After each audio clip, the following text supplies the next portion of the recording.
Hello everyone, welcome to our channel. This is unit number 12th of geography series. Geography series में अब तक हमने 11 unit complete करा दी हैं। प्रीवियस क्लास में हमने इकोनॉमिक ज्योग्राफी देखा। यहाँ पर हम इकोनॉमिक ज्योग्राफी का ही एक पार्ट है एग्रीकल्चर ज्योग्राफी, इसको हम आज की क्लास में यहाँ पर पढ़ेंगे। ठीक है जी, तो आज की क्लास स्टार्ट करते हैं। एग्रीकल्चर ज्योग्राफी की अगर बात की जाए, देखिए सिंपली हम ज्योग्राफी पढ़ते हैं। ठीक है, ज्योग्राफी को दो पार्ट में पढ़ते हैं, एक फिजिकल ज्योग्राफी, एक ह्यूमन ज्योग्राफी। फिजिकल में आपने पढ़ा होगा geomorphology, climatology, oceanography, biogeography plus environment, biogeography plus environment geography. ठीक है, ह्यूमन ज्योग्राफी में हम पढ़ते हैं population geography, settlement geography, regional planning. इसके साथ हम पढ़ते हैं क्या, इकोनॉमिक ज्योग्राफी। और इकोनॉमिक ज्योग्राफी में आपको बताया था हम यहाँ पर primary activity, secondary, tertiary activity के बारे में पढ़ते हैं। ठीक है, रिसोर्सेज के बारे में भी बताया था कि रिसोर्सेज भी यहाँ पढ़ते हैं, रिसोर्सेज हमने पढ़ लिए हैं। ठीक है, अब यहाँ पर हमने देखिए इंडस्ट्री ज्योग्राफी कर लिया था, अब पढ़ेंगे हम क्या, एग्रीकल्चर ज्योग्राफी। ठीक है, और जो बच्चे कुछ पोर्शन है ट्रेड और ट्रांसपोर्ट के जो भी हैं वो नेक्स्ट क्लास में इस एग्रीकल्चर ज्योग्राफी के बाद आपको देखने को मिल जाएंगे। ठीक है, एग्रीकल्चर ज्योग्राफी की बात करें तो एग्रीकल्चर में सिर्फ हम यहाँ पर प्लांट्स मीन्स पौधे के बारे में या जो कृषि होती है सिर्फ उसके बारे में ही नहीं पढ़ते। ठीक है, एग्रीकल्चर का मतलब वैसे तो कृषि होता है। ठीक है, अब कृषि में हम सिर्फ फार्मिंग ही नहीं पढ़ते हैं कि सिर्फ फार्मिंग पढ़ ली। ठीक है, इसके साथ साथ हम यहाँ पर जो एनिमल्स है, लाइव स्टॉक है, वो भी एग्रीकल्चर में ही आता है। ठीक है, सिंपली यूँ कहें कि फार्मिंग, ठीक है, जो खेती होती है, फार्मिंग प्लस लाइव स्टॉक, इसको मिलाकर क्या बोलते हैं, एग्रीकल्चर बोलते हैं। एग्रोनॉमी टर्म ये कॉइंड किया गया ग्रीक्स के द्वारा। ठीक है, एग्रोनॉमी क्या है, agronomy is that branch of the agriculture science that deals with management. अब देखिए एग्रोनॉमी में हम सिर्फ क्या पढ़ते हैं, क्रॉप के बारे में, और जो एग्रीकल्चर है उसमें हम क्रॉप प्लस लाइव स्टॉक दोनों पढ़ते हैं। एग्रीकल्चर ज्योग्राफी क्या है, ये साइंस है। साइंस इसलिए है क्योंकि यहाँ पर हम observation, data collection, theories, models सब कुछ पढ़ते हैं। Main focus of agriculture geography is on the spatial variation of agricultural phenomena. यहाँ पर किसकी बात होती है, लैंड यूज़ की बात होती है। ठीक है, लैंड मोस्ट इम्पोर्टेंट है, बिना लैंड के कैसे आप एग्रीकल्चर कर पाओगे। ठीक है, अगर फार्मिंग भी करनी है आपको लैंड चाहिए, कोई जानवर पालना है लाइव स्टॉक तो तब भी लैंड चाहिए। डेवलप्ड कंट्रीज़ में एग्रीकल्चर को एग्री बिजनेस की तरह देखा जाता है। मीन्स एग्रीकल्चर एक तरह से वहाँ क्या है, बिजनेस है। एग्रीकल्चर क्या करता है, agriculture has been considered as an industry in which the law of increasing return applies. यहाँ पर क्या है, प्रॉफिट की बात होती है। इंडिया में तो जीवन निर्वाह के लिए खेती की जाती है एक तरह से, लेकिन डेवलप्ड कंट्रीज़ में एग्रीकल्चर का मतलब एग्री बिजनेस हो गया, एक तरह से बिजनेस की तरह देखते हैं। यहाँ पर प्रॉफिट की बात होती है। नेक्स्ट पॉइंट है, the first book on agricultural geography was written by Arthur Young. जो फर्स्ट बुक है एग्रीकल्चरल ज्योग्राफी की वो आर्थर यंग के द्वारा 1970 में लिखी गई। नाम क्या है, environment and cropping patterns in England. Year याद रखना 1770 सबसे पहला अटेम्प्ट इनके द्वारा ही किया गया। ठीक, हम्बोल्ट ने कॉस्मोस बुक लिखी, उसमें कॉस्मोस में उन्होंने लैंड यूज़ के बारे में लिखा, land use in Cuba and South America in 1807। स्वांज ने, जो कि एक जर्मन ज्योग्राफर है, environment and cropping patterns in Germany लिखी। 1964 में in 1964 the International Geographical Union IGU set up a commission on agriculture typology. एक कमीशन बनाया IGU ने, कमीशन ऑन एग्रीकल्चरल ज्योग्राफी, और उसके जो प्रेसिडेंट थे वो कोस्त्रोविस्की थे। कौन थे? कोस्त्रोविस्की, ये ध्यान रखना है, ठीक है। उन्होंने एक फॉर्मूला दिया था T=SO/P/C, ये फॉर्मूला पूछा गया है आरपीएससी में, ध्यान रखना। ट्रॉपिकल एरियाज में कौन कौन सी क्रॉप्स होती हैं? Rubber, palm oil, cocoa, banana, coffee, spices. सब ट्रॉपिकल और टेम्परेट में cotton, tobacco, sugar cane, groundnut, tea, ये सब सब ट्रॉपिकल या टेम्परेट रीजन में होती हैं, ध्यान रखना है। अब यहाँ पर कुछ इम्पोर्टेंट बात करते हैं। डेवलपमेंट ऑफ एग्रीकल्चरल ज्योग्राफी, ये माजिद हुसैन सर की बुक में सीधा टेबल दिया गया है। एक तरफ ऑथर है, ईयर कंट्रीब्यूशन है, बहुत इंपॉर्टेंट पेज है ये वाला। देखिए आर्थर यंग 1770 बताया था, environment and cropping patterns in England book लिखी। Von Humboldt, Alexander von Humboldt 1807, land use in Cuba and South America, ये भी आपको बताया। स्वांज भी बताए 1816 में, environment and cropping patterns in Germany. Von Thunen ने 1826 में, ठीक है, जो एग्रीकल्चर से रिलेटेड थ्योरी दी थी, ये ध्यान रखनी है। वॉन थुनन ने 1826 में, और इनकी थ्योरी को ओलाफ जॉनसन ने मॉडिफिकेशन किया था इंग्लिश लैंग्वेज में, ये रहे Olaf Jonasson. Engelbrecht 1883, crop regions of North America. R Krzywoski 1911, scientific position of agriculture geography. Olaf Jonasson ने 1926 में एग्रीकल्चरल रीजन ऑफ यूरोप, और जो वॉन थुनन की किताब थी जर्मन लैंग्वेज में, उसको इंग्लिश में ट्रांसलेट ओलाफ जॉनसन ने ही किया। नाम याद रखना, ओलाफ जॉनसन। बेकर ने BAKER लिख लेना है, यहाँ थोड़ा ये दब गया था। 1926 में agriculture regions of North America, Baker. CF Jones 1928, इन्होंने agriculture regions of South America पर स्टडी की। Griff Taylor 1930, agricultural region of Australia. Valkenburg 1931, agricultural regions of Asia, ये इंपॉर्टेंट है, याद रखना। विटलस ने 1936 में major agricultural regions of the earth 13 part में डिवाइड किया, 13 एग्रीकल्चरल रीजन्स में, देखेंगे आगे चलकर। अभी स्टाम्प ने, LD स्टाम्प ने 1948 में land of Britain, its use and misuse लिखा। JC वीवर ने crop combination in middle waste USA से रिलेटेड, यहाँ पर क्रॉप कॉम्बिनेशन में योगदान किसका था? वीवर का, 1954। और नेगेटिव डेविएशन मॉडल दिया इन्होंने एक तरह से, और पॉजिटिव डेविएशन मॉडल रफ़ीउल्लाह के द्वारा दिया गया था। ये क्वेश्चन पूछा जाता है UPSC स्टैंड में, सीधा पूछा गया है वीवर से related. M Shafi 1961, land utilisation in eastern Uttar Pradesh. Coppock, JT Coppock 1964 में agricultural atlas of England, Wales and Scotland लिखी। Kostrowicki 1964, agricultural typology of the world, formula याद रखना T=SO/PC, पोलैंड के थे कोस्त्रोविस्की। DB ग्रिग 1969 में agricultural systems of the world, और ये agricultural geography इन सब ने लिखी है। इसमें साइमन है, मॉर्गन है, मुंटोन है, माजिद हुसैन सर हैं, और जसवीर सिंह एंड SS ढिल्लो हैं, ठीक है। इन सब ने एग्रीकल्चरल ज्योग्राफी बुक लिखी। यहाँ तक कोई दिक्कत? सारे ये याद कर लेने हैं, क्योंकि सीधा सीधा पूछा जाता है। जर्मनी के लिए स्वांज और वॉन थुनन ने काम किया। स्वांज ने पहले किया, ये ध्यान रखना, 1816 में, और वॉन थुनन ने 1826 में।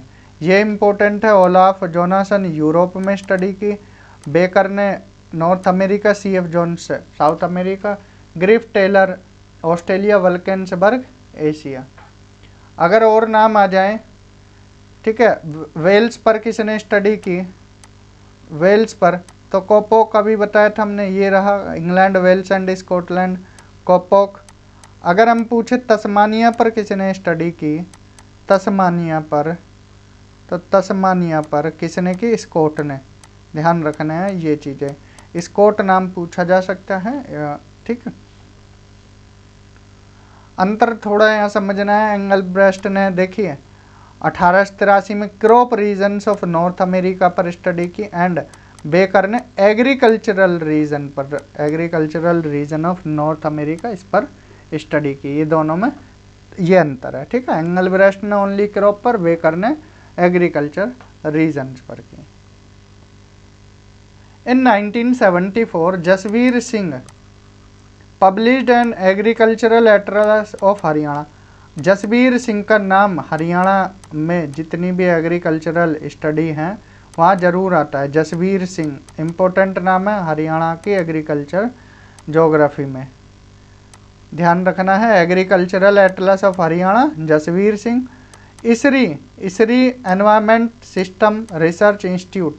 अब इसरी में कौन कौन सॉफ्टवेयर का यूज़ होता है? आर्क GIS, QGIS, GVS, ये सॉफ्टवेयर याद रखना है। वॉन थुनन मॉडल किस पर बेस्ड है? डिडक्टिव अप्रोच और नॉर्मेटिव अप्रोच पर, ये ध्यान रखना है। जीरोफिलस ये टॉलरेंट टू ड्रॉट, मतलब जो जीरोफिलस प्लांट होते हैं वो सूखे में भी उग जाते हैं। एंड हाइग्रोफाइट्स, इनको ज़्यादा पानी चाहिए, नीडिंग मोर मॉइस्चर, ठीक है। हाइग्रोफाइट्स उनको बोलते हैं जिनको ज़्यादा मॉइस्चर की ज़रूरत होती है। सैफरॉन ये करेवा जम्मू कश्मीर में होता है। करेवा एक मिट्टी है, वहाँ पर केसर की खेती की जाती है। Commodity approach DS Sandhu.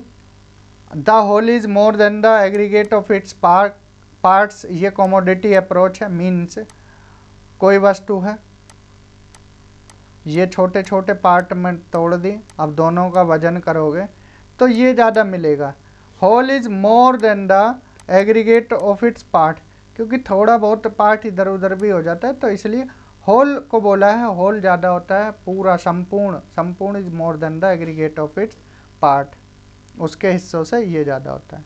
DS Sandhu ने क्या काम किया? Geography of sugar cane cultivation in eastern Haryana. DS Sandhu नाम याद रखना है। इन्होंने sugar cane cultivation in eastern Haryana पर स्टडी की है।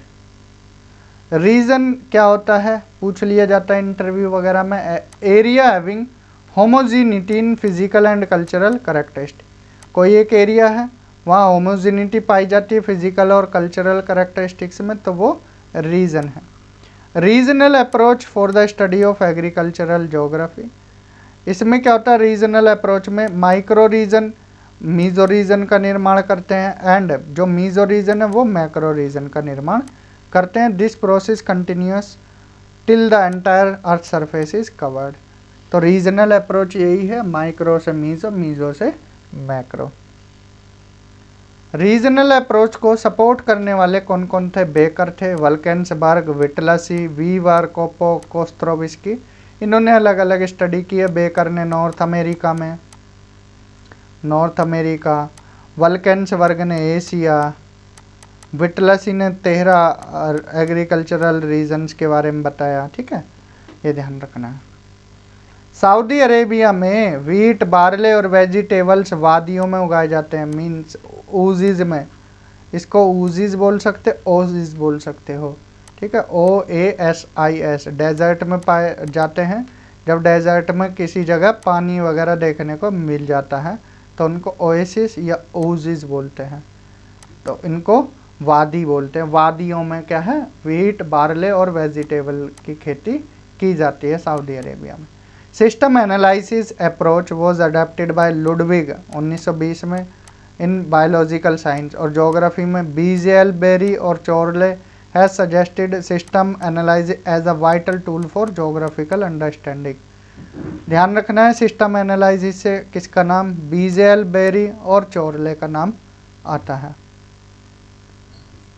सिस्टम अप्रोच के फॉलोअर चोरले, लियोपोल्ड, लैंगबिन, बेरी, वोल्डरबर्ग, करी, पीटर हैगेट। चोरले जियोमॉर्फोलॉजी में नाम आता है, लियोपोल्ड और Langbein fluvial system, BJL Berry cities है system within system of cities लिखी। वुल्डरबर्ग सेंट्रल प्लेस और रिवर पैटर्न से related, Curry settlement location, Peter Haggett, ये ह्यूमन ज्योग्राफी से रिलेटेड है। Behavioural approach in geography, behavioural approach argued that environment has a dual, behavioural approach वाले जो behaviouralist हैं वो एनवायरनमेंट का क्या मानते हैं, environment has a dual character, क्या है उसका, दो धारी, एक तरह से दो कैरेक्टर हैं एनवायरनमेंट के, एक ऑब्जेक्टिव एनवायरनमेंट, एक बिहेवियरल एनवायरनमेंट। ऑब्जेक्टिव वो जो एक्चुअल में है और बिहेवियरल वो जो हम अपने दिमाग में बनाते हैं। एक कहानी है, एक बूढ़े आदमी से मिलने एक युवा आता है घोड़े पर बैठकर, घोड़े पर बहुत तूफान होते हैं, ठीक है, बर्फ़ पड़ रही होती है, तो वो बूढ़े के पास आते हैं, बूढ़ा रास्ता पूछता है कि आप किस रास्ते से आए, तो वो बताते हैं मैं तो इस रास्ते से आया, ठीक, कोई रास्ते का नाम होगा जैसे NH7 NH24 इस तरह से, तो वहाँ पर अलग नाम है। तो बूढ़े ने बोला बीच में कोई झील पड़ी थी, वो कह रहा नहीं कोई झील नहीं पड़ी। तो जो ये युवा था ये अपने मन में क्या बना कर आया कि रास्ता साफ है बिल्कुल एकदम क्लियर, और वहाँ पर पहुँच गया, हालांकि बर्फ़बारी हो रही थी। बूढ़ा कहता है जिस रास्ते से आप आए हो वहाँ पर एक झील थी, वहाँ पर एक लेक यानी कि झील थी, आप उस झील के ऊपर से आए हो। अब इसके मन में तो थी नहीं, तो इसने घोड़े पर बैठकर झील पार कर दी। दिमाग में झील ना होकर क्या था, युवा के प्लेन भूमि थी, बट एक्चुअल में वहाँ पर झील थी। तो यहाँ पर दो कंडीशन बनी, the world of actuality and the world of mind. Mind में तो क्या था, प्लेन भूमि है, एक्चुअलिटी में वो झील थी। तो ये बिहेवियरल अप्रोच है। बिहेवियरल अप्रोच में same environment has different meanings to people of different socio economic background and technology. तो बिहेवियरल में जो सेम एनवायरनमेंट है अलग अलग मीनिंग होते हैं लोगों के लिए, ये ध्यान रखना है। एग्रीकल्चर की अगर बात की जाए, हमने इससे पहले भी बताया एग्रीकल्चर में सिर्फ क्रॉप्स नहीं आती हैं, सिर्फ फार्मिंग नहीं आती है, इसके साथ क्रॉप के साथ क्या है, लाइव स्टॉक भी आता है, ठीक है। कृषि और शस्य में अंतर है।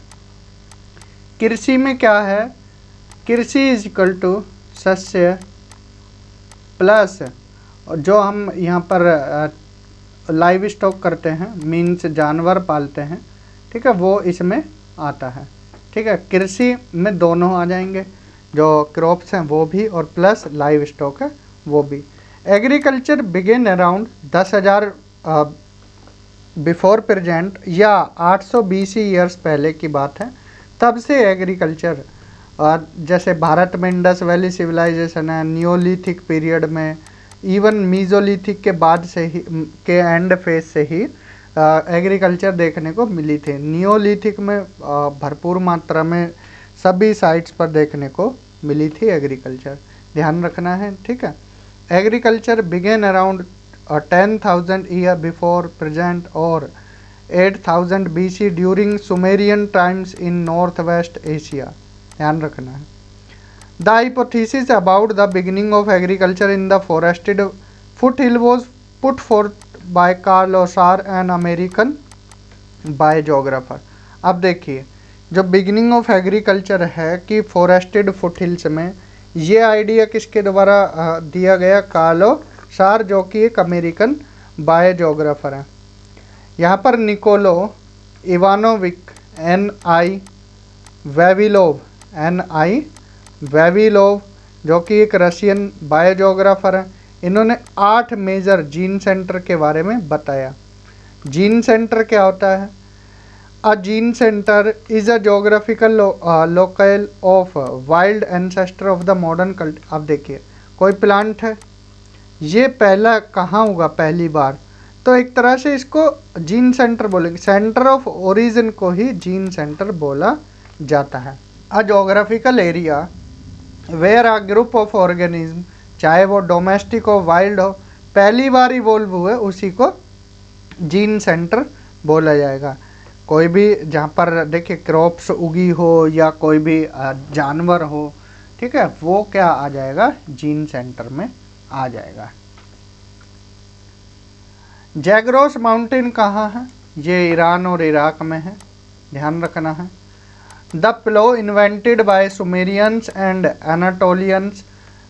अब जो हल है, हल जिससे खेत जोते जाते थे, हल ये इन्वेंट किए गए सुमेरियंस और एनाटोलियंस के द्वारा। ये लकड़ी के बने हुए थे। अगर आप गांव वगैरह में देखोगे हल, अब तो मुश्किल, पहले अगर आज से 20-25 साल पहले देखें, अब तो ट्रैक्टर से जुताई होती है खेतों की, तो आपको लकड़ी के हल देखने को मिल जाते। 15 साल पहले भी, 10-15 साल पहले भी, अब मुश्किल, रेयर देखने को मिलेंगे। तो उन्हें क्या आर्ड्स बोलते थे, आर्ड्स। ठीक। जो राइस है इसका जीन सेंटर इंडिया और पाकिस्तान को बताया गया है, एंड व्हीट और बारले का gene centre South West Asia को बताया गया है। According to Carl O Sauer, the South East Asian gene centre is one of the oldest gene centre of the world. South East Asian gene centre को दुनिया का सबसे पुराना जीन सेंटर बताया गया है। किसके अनुसार? कार्ल ओसार के अनुसार। अर्लीस्ट डोमेस्टिकेटेड एनिमल, कुछ बुक्स में डॉग बताते, कुछ बुक्स में शिप बताते। दोनों को याद रखना, भेड़ को भी और कुत्ते को भी, डॉग को भी। अगर डॉग आए ऑप्शन में डॉग लगा देना है, शिप आए तो शिप, भेड़ को लगा देना है।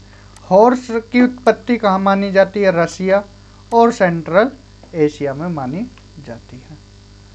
अकॉर्डिंग टू बारकर, बारकर के अनुसार change in climate led to development of agriculture. Climate में चेंज होगा तो एग्रीकल्चर में क्या होगा? डेवलपमेंट होगा। या क्लाइमेट में कुछ दिक्कत होगी तो एग्रीकल्चर पर भी दिक्कत होगी। सूखा पड़ेगा तो कृषि, जो फसल है, एग्रीकल्चर है, खराब हो जाएगी। जैसे ये क्लाइमेट में पॉजिटिव चेंज होगा तो पॉजिटिव चेंज एग्रीकल्चर में, नेगेटिव होगा तो नेगेटिव इम्पैक्ट देखने को मिलेंगे। हॉक्स के अनुसार, हॉक्स ने रबिस और हीप थ्योरी दी। याद रखना है बस कि रबिस और हीप थ्योरी किसके द्वारा दी गई? हॉक्स के द्वारा दी गई। Ragi and bajra indigenous to Africa. जो रागी और बाजरा हैं ये इंडिजीनियस है अफ्रीका से। Were cultivated in South India in about 1500 BC। मक्का, chilli, maize, chilli, tomato, sweet potatoes, pineapple, ये पुर्तगीज लाए भारत में। कौन लाए? पुर्तगीज लाए। और रबड़ ये ब्राज़ील से भारत ट्रेडर्स के द्वारा 1876 में लाई गई, 1876 में। सदूफ इरिगेशन ये प्रैक्टिस की जाती है साउथ वेस्ट एशिया और इजिप्ट वाले एरिया में।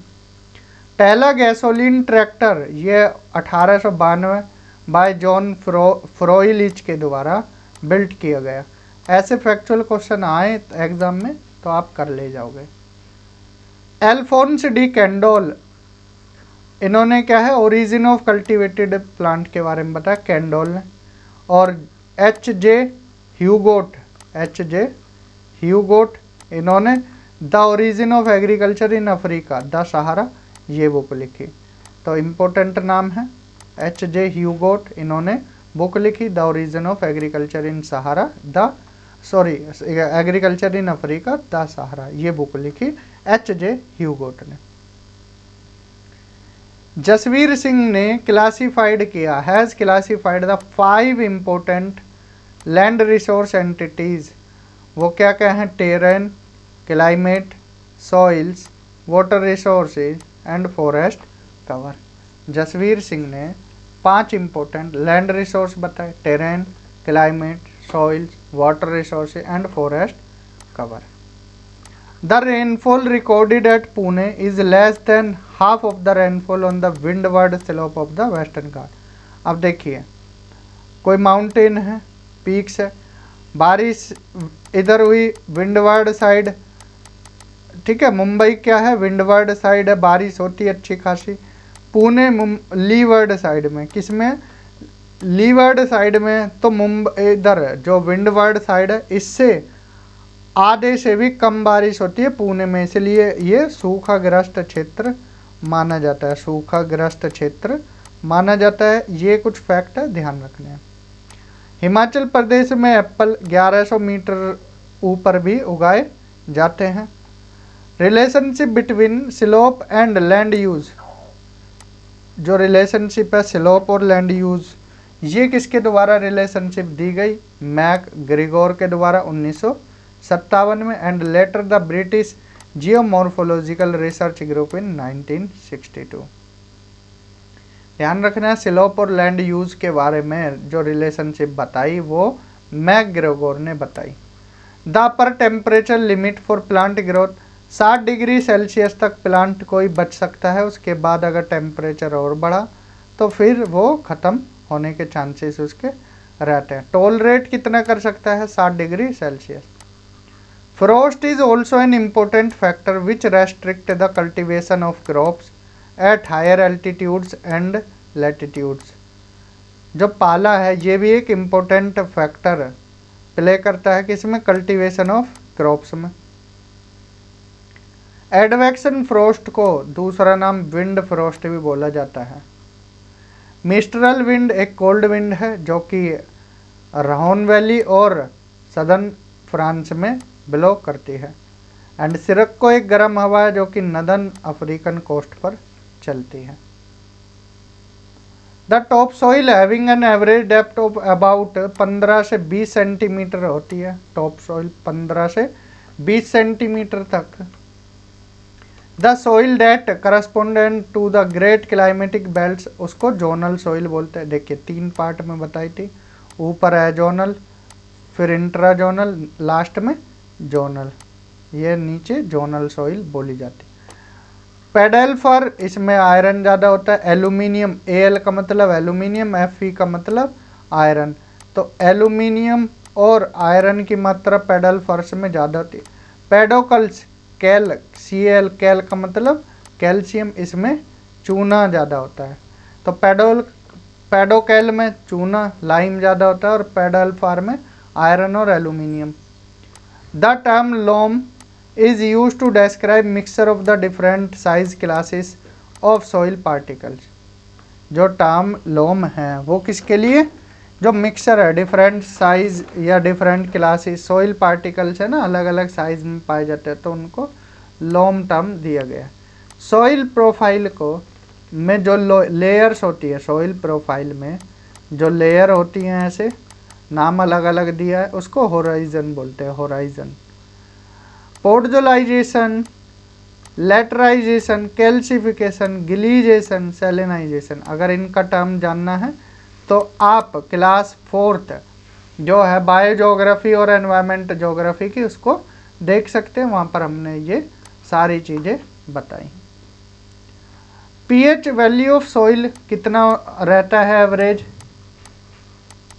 ये आपको कमेंट सेक्शन में बताना है कि कितना पीएच वैल्यू होती है सॉइल की। क्या 5.7 होती है या 6.4 होती है, ठीक है, या 7 से ज़्यादा होती है, ग्रेटर देन 7, ग्रेटर देन 7, ठीक है, या फिर 7, ये 5.7, 6.4, ग्रेटर देन 7, या फिर 5.1 के आसपास होती है। अब आपको बताना इन 4 ऑप्शन में से कौन सी होती है, ठीक है। तो आपको पीएच वैल्यू बतानी, ऑप्शन भी आपको 4 दे दिए, ठीक है। सॉइल इरोजन, इसमें सीट इरोजन होता है, गली इरोजन होता है, ये हमने क्लास 4th में आपको सारा बताया था। सीट इरोजन, गली इरोजन, सारी चीज़ें आपको बताई थी। लैंड रिफॉर्म की बात करें, land reforms, EV long has rightly reported in most of the under developed countries land reform is one of the main corner stones of agrarian policy. जो लैंड रिफॉर्म है, ईवी लोंग ने इसे एक तरह से क्या बताया, ये एक तरह से वरदान है, ठीक है, जो अंडर डेवलप्ड कंट्रीज हैं। सोवियत यूनियन में खेतों के नाम, जो कोलखोज है वो प्राइवेट लोगों के, और जो सोवखोज है ये सरकार के खेत, तो इनको अलग अलग नामों से बोला गया। सोवखोज से क्वेश्चन बना भी है। जमींदारी सिस्टम ये इंट्रोड्यूस हुई भारत में 1793 लॉर्ड कॉर्नवालिस के द्वारा। बटाई पर भारत में जो खेती होती है, भारत में बटाई बोलते हैं, लेकिन Latin America, south east Asia, south Europe में से मैटिएग बोलते हैं। क्या बोलते हैं? मैटिएग, METAYA GE मैटिए। ऑपरेशन बरगा, ये ऑपरेशन बरगा कहाँ चला? वेस्ट बंगाल में। भारत में अब देखिए मार्जिनल फार्मर किसको बोलते हैं? जिसके पास 1 हेक्टेयर से कम जमीन है, ऐसे किसान 50.6% के आसपास है। स्मॉल फार्मर्स 1 से 2 हेक्टेयर के बीच में ज़मीन रहती है। सेमी मीडियम फार्मर्स जिनके पास 2 से 4 हेक्टेयर के बीच में ज़मीन होती है। मीडियम फार्मर्स जिनके पास 4 से 10 हेक्टेयर ज़मीन होती है। एंड लार्ज फार्मर्स जिनके पास 10 हेक्टेयर से ज़्यादा ज़मीन होती है। ये ध्यान रखना है। मार्जिनल, इसके बाद स्मॉल फार्मर, फिर semi medium, medium and large. तो क्रम भी इस तरह से याद रखना है। ज़्यादा से कम में पूछे तो ये बता देना, कम से ज़्यादा पूछे परसेंटेज में तो ये बता देना, ठीक है। Kumarappa committee also known as Congress committee of agrarian reforms. Kumarappa committee से क्वेश्चन आए तो ये किससे रिलेटेड है? एग्रेरियन रिफॉर्म से, भूमि सुधार से संबंध। ट्रक फार्मिंग, ये दोनों इम्पोर्टेंट है। ट्रक फार्मिंग वेजिटेबल, फ्लावर और फ्रूट के लिए। जो इंडस्ट्री फार्मिंग है वो पोल्ट्री के लिए, ये इम्पोर्टेंट है, पूछा गया है। Poultry, industry farming poultry, industry farming poultry. खासी और लुसाई जो ट्राइब है मेघालय मिजोरम में पाई जाती है, वो दूध या दूध के आइटम को टैबू मानते, उसका इस्तेमाल नहीं करते हैं, उसका यूज़ नहीं करते हैं। कौन? खासी और लुसाई। तो विटलसी की बात की जाए, देखिए सबसे पहले इनकी बुक का पेपर का नाम देख लेते हैं। इनके पेपर का नाम है major agricultural regions of the earth, जो कि पब्लिश हुआ कब? 1936 में। किस में? The annals of American geographers, ठीक है, ये याद रखना, the annals of American geographers. Paper का नाम भूलना मत, इम्पोर्टेंट है। Major agricultural regions of earth. कितने एग्रीकल्चरल रीजन की बात की है? 13, वो हम यहाँ पर अभी देखेंगे, ठीक है। पब्लिश हुआ कब? 1936 में। ईयर याद रखना है, पेपर का नाम रखना है, ठीक है, एनल्स ऑफ अमेरिकन जोग्राफर। अब देखिए विटलसी ने 5 बेसिक वेरिएबल्स की बात की। 5 basic variables are taken for classification of agriculture region. अब वो 5 वेरिएबल्स क्या हैं? पहला crop and livestock association, crop and livestock association. Second में उन्होंने बात की किसकी? मार्केटिंग और कंजप्शन पैटर्न की। थर्ड में मैकेनाइजेशन और methods and technique use. Fourth में method of land use, method of land use, चाहे वो इंटेंसिव हो एक्सटेंसिव हो, दोनों में अंतर अभी बताएंगे। And productivity. तो इन 5 वेरिएबल्स की बात की। कितने वेरिएबल्स की? 5 वेरिएबल्स। एक बार फिर रिपीट कराते हैं। Crop and livestock association, marketing और कंजप्शन पैटर्न्स, मैकेनाइजेशन और method and technique use, method of land use, चाहे इंटेंसिव एक्सटेंसिव, एंड प्रोडक्टिविटी। विटलसी ने लेबर कॉस्ट की बात नहीं की, ऑप्शन में फंसाने के लिए दे दिया जाता है, ठीक है, कि 5 वेरिएबल में लेबर कॉस्ट था नहीं था, स्टेटमेंट बनाकर क्वेश्चन पूछ लिए जाते हैं। लेबर कॉस्ट की कहीं बात नहीं की गई है, यह ध्यान रखना है। चाहे तो एक बार फिर रिपीट कर लेना इनको। Crop and livestock association, market और कंजप्शन पैटर्न, मैकेनाइजेशन और methods and technique use, method of land use, intensive और एक्सटेंसिव, एंड प्रोडक्टिविटी। तो ये 5 वेरिएबल्स है। पेपर का नाम major agricultural regions of the earth, publish हुआ 1936 में। अब 13 टाइप के रीजन से यहाँ देख लेते हैं। Whittlesey has identified the following 13 types of agricultural systems.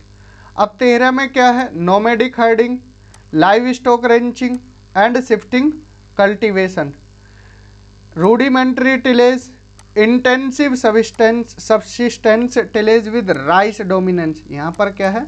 चावल का डोमिनेंस है, ठीक है, ये जीवन निर्वाह के लिए है। Intensive subsistence tillage without paddy dominance, यहाँ पर देखिए पैडी नहीं है, अदर क्रॉप्स हैं। कमर्शियल प्लांटेशन, मेडिटेरेनियन एग्रीकल्चर, ये इम्पोर्टेंट इसलिए है क्योंकि ये देखिए यहाँ पर किसी सी या ओशियन के नाम पर है, ये ध्यान रखना है। Commercial grain farming, commercial livestock and crop farming, subsistence crop and stock farming, commercial dairy farming, specialise horticulture. ठीक है, यहाँ पर देखिए नोमैडिक हर्डिंग में क्या होता है कि जो जैसे बेडाविन्स हैं अरेबिया वाले रीजन में, ये क्या है अपने जो भी जैसे भेड़ बकरी या जो भी पशु हैं, ठीक है, ये क्या है नोमैडिक हर्डर्स हैं। जैसे भारत में गुज्जर बकरवाल्स भी हो गए, ये भी इसी में आ जाएंगे नोमैडिक हर्डिंग में। लाइव स्टॉक रेंचिंग, जैसे प्रेरीज वाले वेल्ड वाले इन रीजन्स में जो रेंचिंग कराते हैं ये। शिफ्टिंग कल्टीवेशन, अलग अलग देशों में अलग अलग नाम से जाना जाता है, बताएंगे। जैसे मसोले है अफ्रीका में, अर्रे है वियतनाम में, लदांग है मलेशिया में, भारत में भी झूम की खेती बोला जाता है शिफ्टिंग कल्टीवेशन को। इंडिया में भी अलग अलग जगह अलग अलग नाम है, वो भी देखेंगे। ठीक है, तो शुरू के 3, फिर इसके बाद rudimentary tillage, intensive subsistence tillage with, यहाँ पर राइस डोमिनेंस है। ये इंटेंसिव मतलब जीवन निर्वाह के लिए जो खेती होती है, बड़े लेवल पर नहीं छोटे लेवल पर ही होती है। इंटेंसिव सबसिस्टेंस टिलेज यहाँ विदाउट पैडी डोमिनेंस है, यहाँ पैडी मतलब राइस की डोमिनेंस है, यहाँ राइस की डोमिनेंस नहीं है। कमर्शियल प्लांटेशन में कॉफ़ी, जूट, रबड़, कोकोआ ये। मेडिटेरेनियन एग्रीकल्चर में जैसे सिट्रस फ्रूट्स हैं, सिट्रस फ्रूट्स चाहे ऑरेंज हो और ग्रेप्स हो, ठीक है, ये यहाँ पर क्या है वाइन भी बनाई जाती है। Commercial grain farming, commercial livestock and crop farming, ये कमर्शियल लेवल पर होती है, वो इंटेंसिव थी जीवन निर्वाह के लिए, यहाँ कमर्शियल रूप से हो रही है।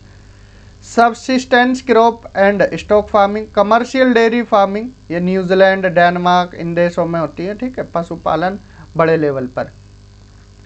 एंड हॉर्टिकल्चर, ठीक है, ये 13 रट लीजिए, 13 के 13 आपको पता होने चाहिए। कोई सा भी यहाँ पर पूछ सकते हैं, यही पूछेंगे कि इनमें से कौन सा नहीं है देकर। तो मेडिटेरेनियन इम्पोर्टेंट है, याद रखना है। विटलसी ने कम्पेज नाम के प्रदेश दिए, ये पूछा गया यूपी असिस्टेंट प्रोफेसर में। कॉम्पेज टर्म किसने दिया, तो कॉम्पेज ये विटलसी ने दिया, ये प्रदेश के नाम है, ठीक है, विटलसी नाम याद रखना। अब देखिए ग्रासलैंड इम्पोर्टेंट देख लेते हैं। सवाना ग्रासलैंड ईस्ट अफ्रीका में देखने को मिलेंगे, कंपोज ब्राज़ील में, लानोज वेनेजुएला में, एंड ग्रैंड चेको ये साउथ अमेरिकन कंट्री जैसे बोलीविया, पराग्वे, अर्जेंटीना। तो ये क्या है ट्रॉपिकल ग्रासलैंड्स है। वहीं टेम्परेट की बात करें pampas, prairies, veld, steppe, down, pusztas and Canterbury. Pampas कहाँ देखने को मिलेंगे, अर्जेंटीना में, प्रेरीज यूएसए एंड कनाडा में, veld South Africa, steppes Central Asia में, डाउन ऑस्ट्रेलिया में, पुस्ताज हंगरी में, एंड कैंटरबरी न्यूजीलैंड में। इनको आप पढ़ लीजिए, अच्छे से याद कर लीजिए, क्वेश्चन सीधा देखिए सीधा पूछा जाता है। वहीं शिफ्टिंग कल्टीवेशन की बात करें, ladang Indonesia Malaysia, kaingin Philippines, milpa Mexico या Central America, ray Vietnam, taungya Myanmar important है, taungya Myanmar, tamrai Thailand, chena Sri Lanka, conuco Venezuela ये भी इम्पोर्टेंट है, conuco Venezuela, roca Brazil, masole Central Africa, djuma Sumatra and khil North East India. ये आप याद रख लीजिए 12 के 12। रिपीट कराते हैं, ladang Indonesia Malaysia, kaingin Philippines, milpa Mexico and Central America, ray Vietnam, taungya Myanmar, tamrai Thailand, chena Sri Lanka, conuco Venezuela, roca Brazil, masole Central Africa, djuma Sumatra and khil North East India. Jhum की खेती नॉर्थ ईस्ट इंडिया में बोली जाती है, shifting cultivation को झूम north East India में बोलते हैं। वेवर और धाइयार ये एमपी बुंदेलखंड रीजन में बोला जाता है। दीपा ये Bastar district MP means Chhattisgarh में, दीपा छत्तीसगढ़ एमपी वाले क्षेत्र में बोला जाता है। दोनों राज्य याद रखना है। जारा एंड इरका सदर्न स्टेट्स में, बत्रा साउथ ईस्ट राजस्थान में, पोडू आंध्रा में, kumari hilly regions of Western Ghats of Kerala, kumari kaman vinga और धावी बरिंगा, ये बरिंगा है उड़ीसा में, बरिंगा उड़ीसा, याद रख लेना है, ठीक। एग्रीकल्चर रीजनलाइजेशन, अब देखिए यहाँ पर अटेम्प्ट जो किया, पहला अटेम्प्ट वो किसने किया? बेकर ने। Baker was the first who adopted the empirical technique and demarcated the agricultural belts of USA. अब हमने देखिए आपको बताया है, एक बेकर का नाम बताया था, एक एंगल ब्रेस्ट का नाम बताया था, इनमें अंतर भी बताया था। एंगल ब्रेस्ट ने क्या है, क्रॉप के बारे में बताया, लेकिन बेकर ने पूरे एग्रीकल्चर रीजन के बारे में बताया, नॉर्थ अमेरिका के, ठीक है। यहाँ पर यूएसए लिखा है, हालांकि इन्होंने पूरी नॉर्थ अमेरिका, और नॉर्थ अमेरिका में ही यूएसए आ जाता है। अदर नेम भी बताए थे हमने, बेकर के अलावा और भी नाम बताए थे, जैसे वल्केंसबर्ग हो गए, स्कॉट बताए थे तस्मानिया में, और इसके साथ कोपैक बताए थे वेल्स में, ठीक है। तो the crop combination and livestock regions as demarcated by Weaver, Doi, Coppock are the example of statistical technique. आगे बढ़ेंगे जब हम crop combination, crop diversification, crop agriculture productivity, ये सारी चीज़ें देखने वाले हैं। नाम याद रखना है, वीवर, डोई, रफ़ीउल्ला, कोपैक, सारे नाम आएंगे, एक एक कर सारे क्रॉप कॉम्बिनेशन में अलग हैं, क्रॉप डाइवर्सिफिकेशन में अलग हैं, क्रॉप प्रोडक्टिविटी में अलग हैं। Quantitative cum qualitative technique has been applied by Baker, Whittlesey, Carroll. ये पूछ लिया जाता है कि क्वांटिटेटिव फॉर्मूला किसने लगाया? बेकर ने, ठीक है। वीवर भी नाम आएगा, तो ये याद रखने हैं नेम सारे। रीजनलाइजेशन क्या है? रीजनलाइजेशन सिंपली देखिए, क्षेत्र से रिलेटेड, कोई भी एक क्षेत्र से related, regionalisation is the process of dividing and area into territorial units. कोई ये एरिया है, इसको हमने टेरिटोरियल यूनिट्स में डिवाइड कर दिया है इस तरह से, तो ये रीजन हो गए, ठीक है। यही रीजनलाइजेशन हो जाती है प्रोसेस, ठीक जी। Territorial units of uniformities and is the result of set of process. ये क्या है? रीजनलाइजेशन है, इसमें किसी एरिया को डिवाइड कर दिया है टेरिटोरियल यूनिट्स में। एग्रीकल्चर रीजनलाइजेशन को डिवाइड करते हैं। एग्रीकल्चर रीजनलाइजेशन में be done with the help of following methods. अब किन किन मेथड से? क्रॉपिंग पैटर्न पढ़ेंगे हम। क्रॉपिंग पैटर्न क्या है, क्रॉप कॉम्बिनेशन क्या है, crop concentration, crop diversification, regional pattern of agriculture productivity, इसके बाद degree of commercialisation, pattern of crop rotation. ये सब चीज़ें क्या हैं एक एक कर कर देख लेते हैं, बट उससे पहले एक नोट लेते हैं। अगर कहीं लिखा है at a point of time, तो at a point of time का मतलब यहाँ हम किसकी बात करेंगे? किसी एक सीज़न की बात करेंगे, किसी एक सीज़न को डिनोट करेंगे, मीन्स एक फसल चक्र को, कि एक फसल बोई, उसके बाद पकी, काटी, तो ये एक फसल चक्र होता है। और एक एग्रीकल्चर ईयर क्या होता है? पूरे एक साल को डिनोट करता है। मान लीजिए एक फसल है, फिर एक फसल और हुई, फिर एक फसल, पूरा एक साइकिल हो गया, एक साल पूरा हो गया, तो ये एक एग्रीकल्चरल ईयर हो जाता है। तो eight a point of time और एन एग्रीकल्चर ईयर, इन दोनों वर्ड्स में ध्यान रखना है।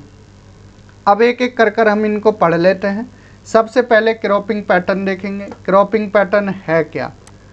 क्रॉपिंग पैटर्न का सिंपल मतलब है, कोई एरिया है, उसमें कोई एरिया में कितनी कौन कौन सी फसल बोई, और किसी एक सीज़न में, ठीक है, किसी एक सीज़न में किसी एक एरिया में कौन कौन सी फसल बोई, वही क्रॉपिंग पैटर्न है। यहाँ पर हमने मूंग बो दी, मूंग के साथ उड़द की फसल लगा दी, उड़द, मूंग, ठीक है। इसके साथ फिर यहाँ पर कुछ और भी फसल लगा दी। जैसे गेहूँ है, गेहूँ के साथ सरसों भी लगा दी, गेहूँ, सरसों, मटर, तो ये इस तरह से फसल लगाई, तो ये क्या हो जाएगा, क्रॉपिंग पैटर्न हो जाएगा। Cropping pattern means the proportion of area under various crops at a point of time. अब पॉइंट ऑफ टाइम हमने बताया था, सीजन की बात होती है। Cropping pattern region to region vary करता है। अब मध्य प्रदेश में अलग क्रॉपिंग पैटर्न होगा, राजस्थान में अलग है, यूपी में अलग है, ठीक है, साउथ इंडिया में अलग है, तो वेस्ट बंगाल में अलग है। तो ये cropping pattern region to region अलग होता है। These areas of the world where physical diversities are less, the cropping pattern are less जहाँ कम विविधता है वहाँ कम डाइवर्सिफाइड होगा, और जहाँ ज़्यादा विविधता, भारत में क्या विविधता वाला देश है, यहाँ अनेकों सीजन्स होते हैं। अब गर्मी देख रहे होगे आप, भयंकर गर्मी, 3 महीने बाद या 2 महीने बाद ही देखोगे आप बारिश देखोगे अच्छी खासी, उसके बाद फिर इतनी कड़ाके की सर्दी देखोगे। तो भारत में सबसे ज़्यादा विविधता पाई जाती है। उन्हीं विविधताओं की वजह से यहाँ पर फसल चक्र, क्रॉपिंग पैटर्न में भी एक तरह से क्रॉपिंग पैटर्न में भी विविधता देखने को मिलती है। कम विविधता, फिजिकल डाइवर्सिटी कम, तो क्रॉपिंग पैटर्न में भी कम डाइवर्सिटी, और डाइवर्सिटी ज़्यादा तो भैया यहाँ भी क्रॉपिंग पैटर्न में भी डाइवर्सिटी ज़्यादा मिलेगी। जैसे राजस्थान के लेस रेनफॉल एरिया में बाजरा बोया जाता है, महाराष्ट्र गुजरात में ब्लैक सॉइल में क्या है, कॉटन बोई जाती है, कॉटन की फसल होती है। एक फॉर्मूला याद रखना रिलेटिव यील्ड इंडेक्स का, रिलेटिव यील्ड इंडेक्स का, mean yield of the crop in component areal unit upon में mean yield of total area into 100। ऐसे ही रिलेटिव स्प्रेड इंडेक्स में area of crop expressed as percentage of the total cultivated area in areal unit upon में area of crop express, ये relative spread index percentage में निकाला जाता है, ठीक है। और रिलेटिव यील्ड इंडेक्स, कितनी यील्ड हुई किसी क्रॉप की, of the crop in component areal unit और टोटल एरिया, तो इससे क्या है, रिलेटिव यील्ड इंडेक्स निकल कर आ जाएगा। दोनों याद रखना है, रिलेटिव स्प्रेड इंडेक्स में परसेंटेज की बात होती है। The change in the cropping pattern and introduction of crops which enhance the soil fertility. अब देखिए क्रॉपिंग पैटर्न में चेंज आया, मान लीजिए पहले कोई और फसल हुई, ठीक है, कोई और फसल यहाँ पर उगाई, अब उसके बाद चेंज किया, यहाँ पर चेंज किया, तो क्रॉपिंग पैटर्न में चेंज करने से सॉइल की फर्टिलिटी भी क्या है, सही रहती है। अगर एक ही फसल होगी बार बार तो यहाँ पर सॉइल की फर्टिलिटी कम हो जाएगी। अब मान लीजिए ये जो दालें हैं, दालें क्यों उगाई जाती हैं खेतों में, दालें क्यों उगाई जाती हैं, क्योंकि जो दालों की जड़ें होती हैं, ठीक है, ये क्या होती हैं, जो दालों की जड़ें होती हैं ये क्या है, मिट्टी को उर्वरता देती हैं, ठीक है। इसमें ऐसे बैक्टीरिया होते हैं जो क्या है, मिट्टी को उपजाऊ बनाए रखते हैं, तो इस वजह से दालों की फसल भी उगाई जाती है। नाइट्रोजन फिक्सेशन का काम, नाइट्रीफिकेशन का काम करती है, नाइट्रीफिकेशन का काम करती है, तो ये प्रोसेस भी ध्यान रखना है।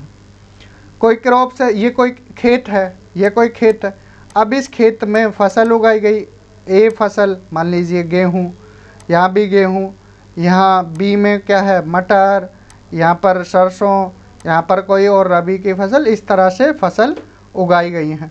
तो यही क्या है, क्रॉपिंग पैटर्न है, ठीक है। एक हिस्से में क्रॉप ए, एक में बी, एक में सी, एक में डी, तो इस तरह से फसलें उगाई गई, ठीक है। फिर से एक हिस्से में क्रॉप ए, तो ये क्या है, क्रॉपिंग पैटर्न है कि इस हिस्से में एक फसल, इसमें बी, इसमें सी, इसमें डी, फिर ए।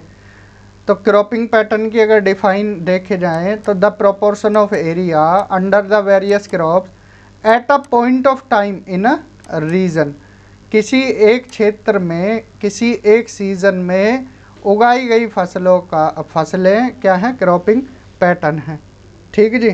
तो क्रॉपिंग पैटर्न में कोई दिक्कत। अब देखते हैं क्रॉप इंटेंसिटी। क्रॉप इंटेंसिटी का फॉर्मूला याद रखना है, crop intensity is equal to harvested land upon में अरेबल लैंड इंटू 100। अब सिंपल भाषा में आपको समझाते हैं, कोई आपके पास फसल है, यहाँ पूरे साल की बात की जाएगी, ठीक है, पूरे साल की बात की जाएगी। अब ये कोई अरेबल लैंड है, मतलब उपजाऊ भूमि है, उपजाऊ भूमि है। अब इस उपजाऊ भूमि में 3 फसल ले ली हमने, कितनी फसल? 3 फसल ले ली, तो क्रॉप इंटेंसिटी कितनी हो जाएगी? 300%। 2 फसल ली, पूरे में की बात कर रहे हैं, आधा हिस्सा छोड़ दिया तो फिर कम हो जाता है, ठीक है। अब फॉर्मूला हार्वेस्टेड लैंड जितने पर उगाओगे वही लेंगे, अरेबल लैंड जितनी उपजाऊ भूमि इंटू 100। मान लीजिए 100 हेक्टेयर ज़मीन पर एक साल में 2 बार खेती की गई, पहली बार और दूसरी बार। अब क्रॉप इंटेंसिटी क्या होगी? पूरे एरिया पर की है ना खेती, तो 2 बार तो 200 हो गया, क्योंकि पहली बार में पूरे एरिया पर 100 हेक्टेयर पर, फिर 100 हेक्टेयर, तो 200 हेक्टेयर हो गए। और जो टोटल उपजाऊ भूमि थी वो 100 हेक्टेयर थी ना, तो इंटू 100 तो 200% निकल कर आ जाएगा। ऐसे ही 3 फसल लेते पूरे साल में, ठीक है, पूरी भूमि पर, तो 300% निकल कर आ जाता। तो ये क्रॉप इंटेंसिटी है। ये खेत है, एक साल में पहले गेहूं बोया फिर चावल बोए, 2 फसल ले ली एक साल में, तो क्रॉप इंटेंसिटी 200% हो गई, ठीक है। Crop intensity raising of a number of crops from the same field during 1 agriculture year. एक साल में, ठीक है, एक ही खेत पर जितनी फसलें उगाई जाए, नंबर ऑफ क्रॉप्स, वो क्या है? क्रॉप इंटेंसिटी है। क्रॉप इंटेंसिटी का formula gross cropped area upon में नेट सोन एरिया इंटू 100। तो ये क्या है? परसेंटेज में उगाई जाती है, ठीक है, crop intensity. Clear? Crop rotation की अगर बात करें तो क्रॉप रोटेशन क्या है? A practice of planting different crops sequentially on the same plot of land, ठीक है जी। कोई एक लैंड है, यहाँ पर कोई लैंड है और वहाँ पर क्या है? प्रैक्टिस की जाए क्रॉप्स की एक सीज़न में।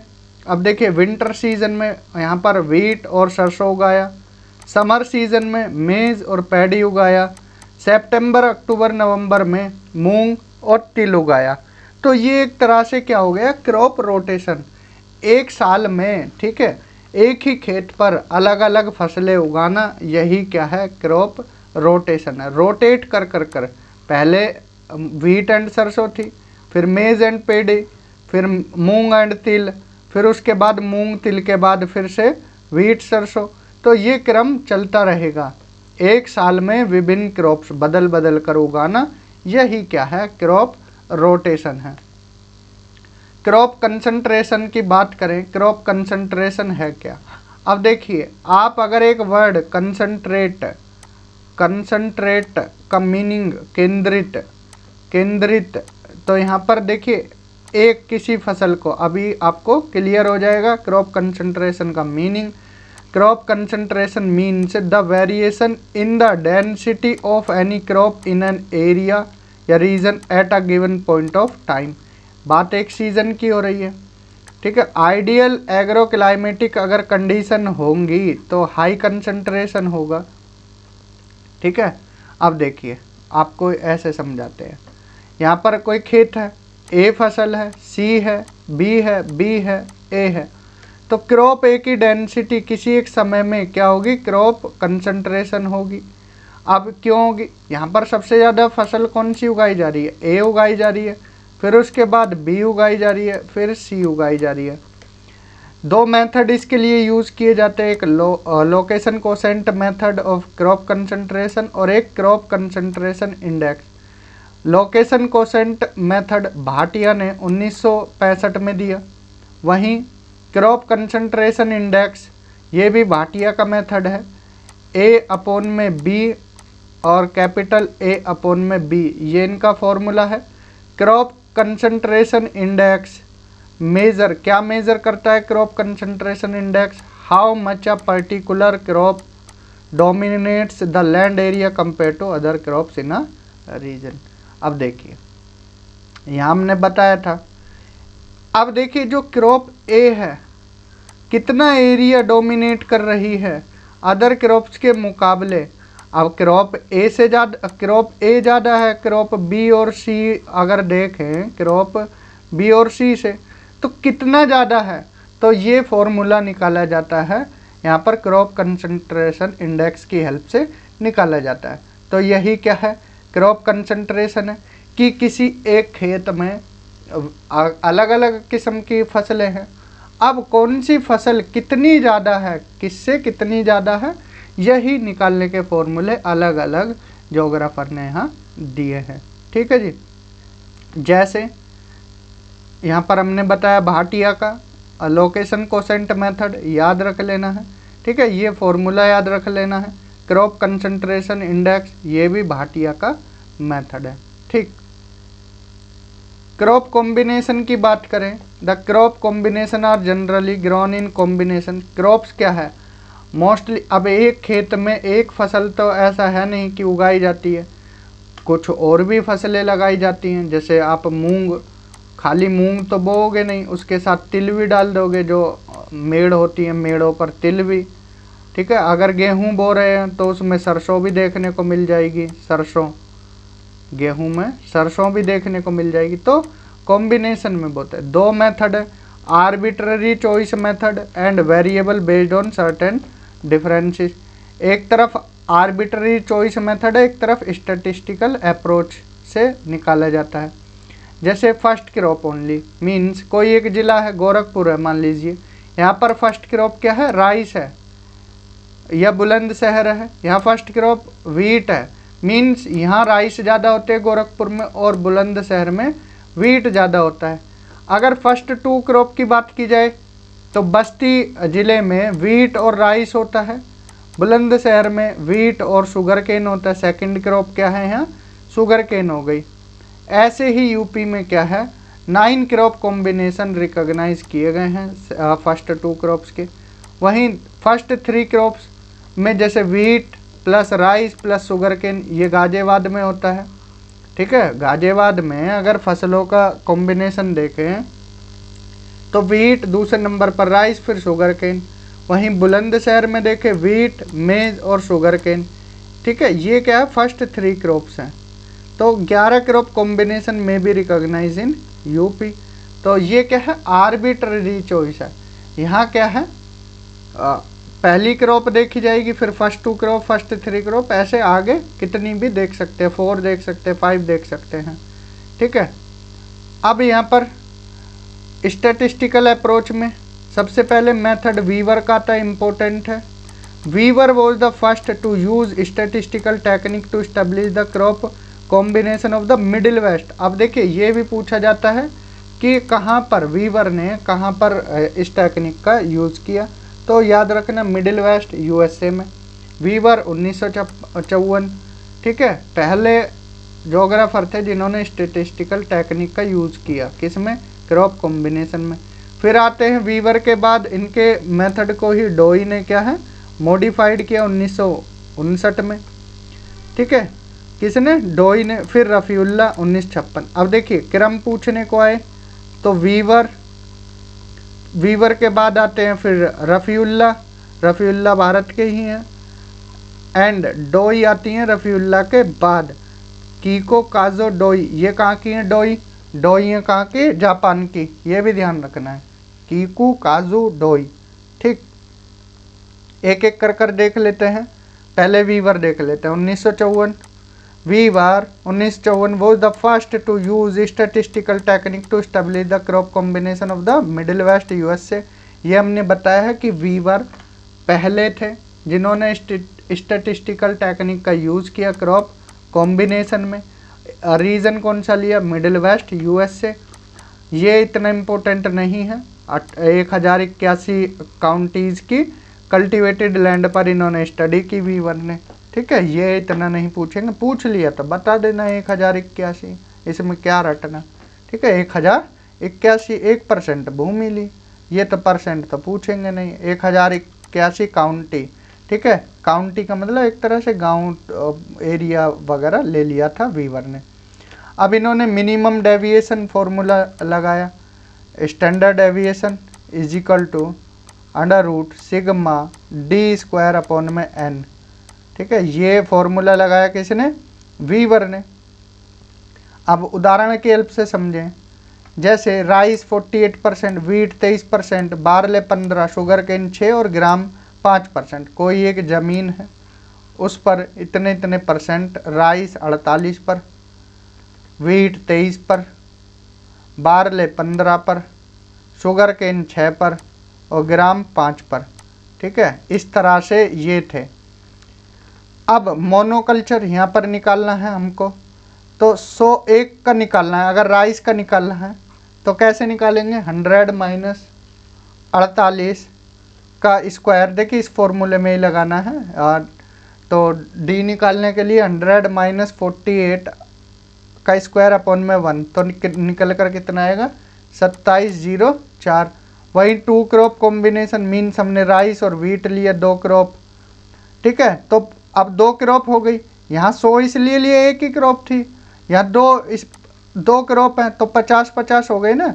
तो 50 माइनस 48, एक के हिस्से में 50 आई। अब मान लो एरिया है, एक के हिस्से में 50, एक के में 50, तो लेकिन उगाई कितने पर। अब देखिए 2 क्रॉप कॉम्बिनेशन, 50 माइनस 48 का स्क्वायर प्लस 50 माइनस 23 का स्क्वायर, वही फॉर्मूला लगाना अपॉन में 2। ठीक है, तो 366.5।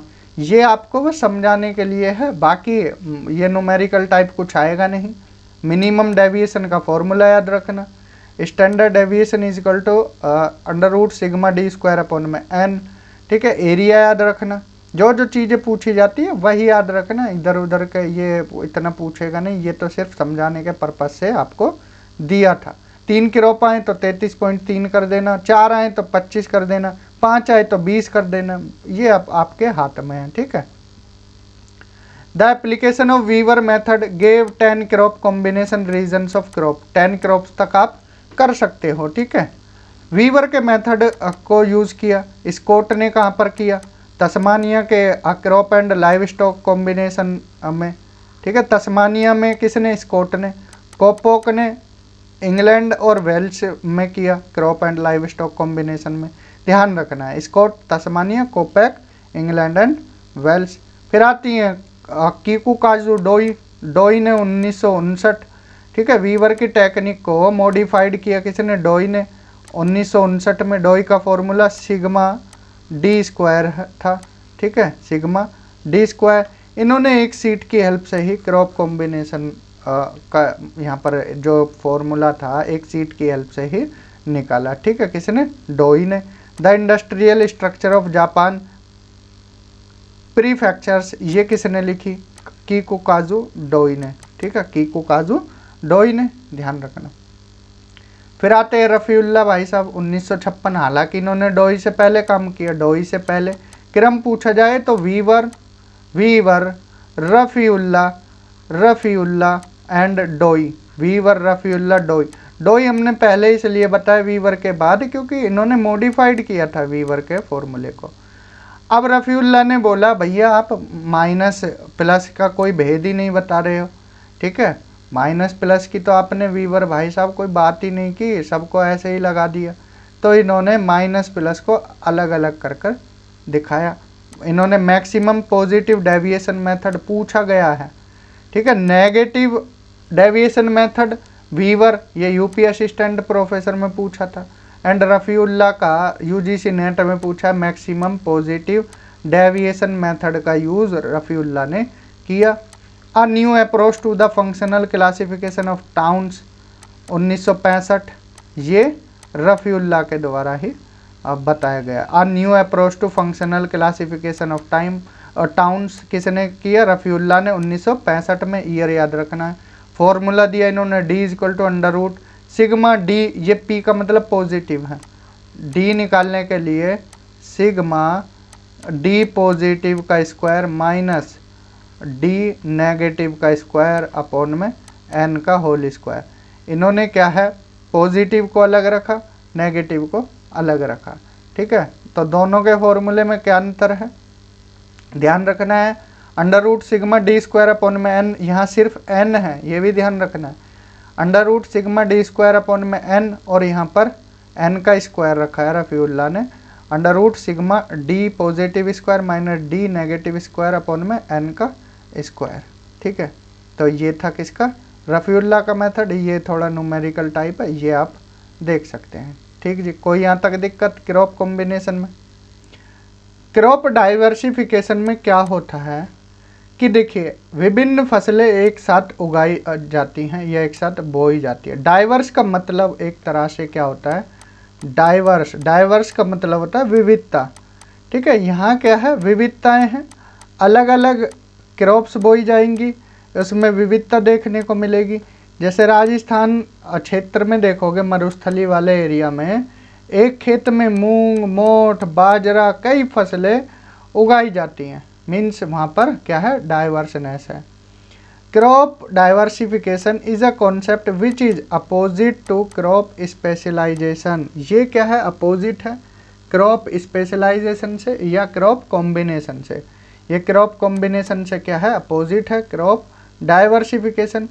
क्रॉप डाइवर्सिफिकेशन कहाँ होती है, जहाँ टेक्नोलॉजी कम होती है। अब मान लीजिए कहीं टेक्नोलॉजी कम है, अब एक फसल पर निर्भर रहेंगे, जैसे क्रॉप कॉम्बिनेशन है, एक फसल ज़्यादा वहाँ पर उगाई जाती है क्रॉप कॉम्बिनेशन में। लेकिन क्रॉप डाइवर्सिफिकेशन का मतलब है अगर एक टेक्नोलॉजी की कमी है तो यहाँ पर क्या अलग अलग फसलें उगाई जाएंगी। एक फसल में अगर दिक्कत भी हुई तो कोई नहीं, दूसरी जो फसलें हैं वो भरपाई पूरी कर देंगी। क्रॉप डाइवर्सिफिकेशन गरीब किसान करते हैं क्योंकि टेक्नोलॉजी कम है, अलग अलग फसलें बोएंगे तो जीवन निर्वाह के लिए एक तरह से करते हैं। एक फसल खराब तो दूसरी पर वो डिपेंड रहते हैं। Farmers specially in the developing country try to grow several crops in their holdings in an agriculture year. ये सबसिस्टेंस फार्मिंग सिस्टम है। वही जैसे हमने बताया गरीब किसान है, तो गरीब फार्मर जो पुअर फार्मर है वो हमेशा क्या करता है, अपने जीवन निर्वाह के लिए सबसिस्टेंस फार्मिंग सिस्टम इसका यूज़ करता है। यही क्या है, क्रॉप डाइवर्सिफिकेशन है। अलग अलग फसलें बोई जाएंगी, ठीक है, ध्यान रखना है। ऐसे भी पूछ लिया जाता है स्टेटमेंट बनाकर। Central parts of MP, eastern Rajasthan, eastern Maharashtra, northern Andhra Pradesh have a high degree of crop diversification.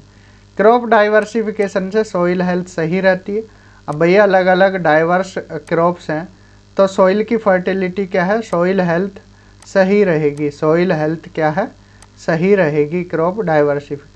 Crop combination में एक फसल की बहुलता ज़्यादा होती है, ठीक है, वो अलग हमने प्रीवियस क्लास में कराया था।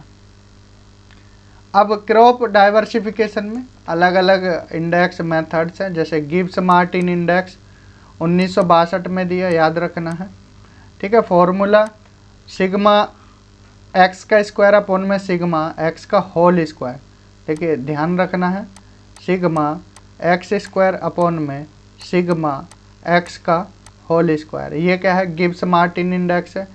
एक्स का मतलब है, x stand for percentage of total cropped area occupied by each individual crops, ठीक है।